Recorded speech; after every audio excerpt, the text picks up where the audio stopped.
Alright, hello everyone. I'm Reno. Just real quick, I'm going to be trying to make a little video on how to put airbags on a T-Rex. So I have a VECTOR Trike, and my VECTOR Trike is it's a T-Rex replica, and out of Austin, Texas.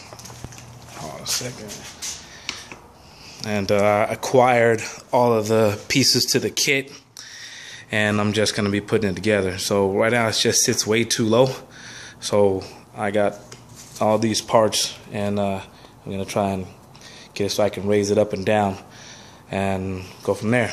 Real quick, first things first, if you have a Kawasaki Ninja ZX1400 from 2006 to 2011, this thing right here, that black thing right there, this thing right here, if your vehicle is running and it shuts off after like a few blocks or whatever, you know, when you're driving and you have to wait till it cools and then it'll start back up and it'll drive for a little bit, this is your pickup.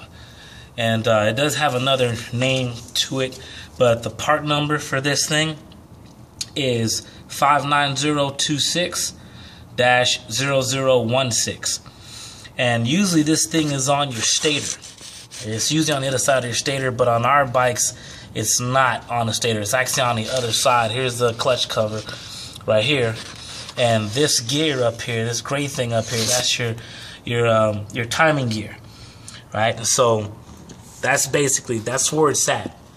And mine went bad. This little thing it just went bad. There's only 2 wires that comes out, and the new one is like $93 with that part number, and you can pick up a used one for like on eBay for like $20 or $25 or something like that. So it took me 5 months to figure this out. I changed a whole lot, and I thought it was my fuel. I thought it was a whole bunch of other stuff. I spent a lot of money trying to find it. And it's kind of embarrassing when you're driving down the street and it just shuts off like it lost fuel and it won't restart. So it kind of sucks. Anyway, that's what it is. That's the issue. That's how to fix it. All right. Yeah, that's another little beast right there. So this stuff right here is all the stuff for the air system. I have a little bit of experience with it because I had it on my Toyota Celica. And my wife had a Celica, had it put on there. So it's going to replace this shock right here. So that's the stock shock that comes with this, a QA1.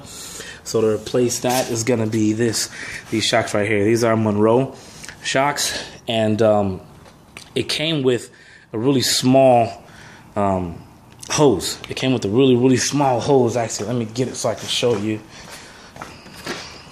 Okay. All right. It came with this is what it came with. This hose right here is 1/4 inside diameter, and I mean, if you look at that, I mean, it's kind of can't focus in, but that thing is pretty small.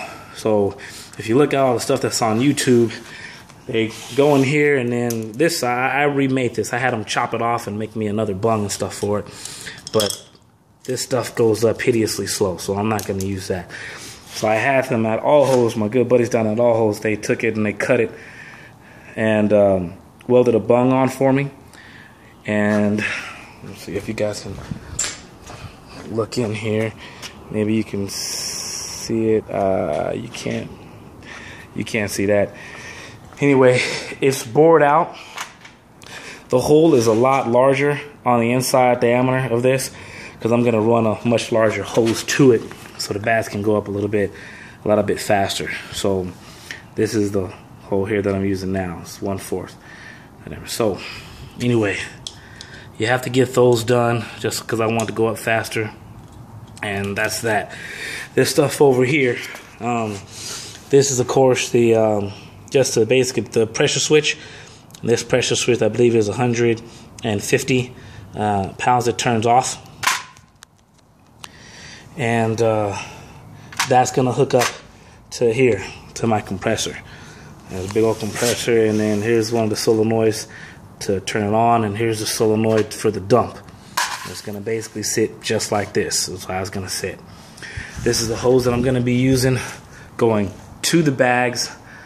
It's going to the bags from the tee, and coming from the tank is gonna be this bevel right here, 1/2 inch, coming from the tank. So this is gonna be coming from the tank, and then these 1/4 inch is gonna be going out to each bag, basically like that.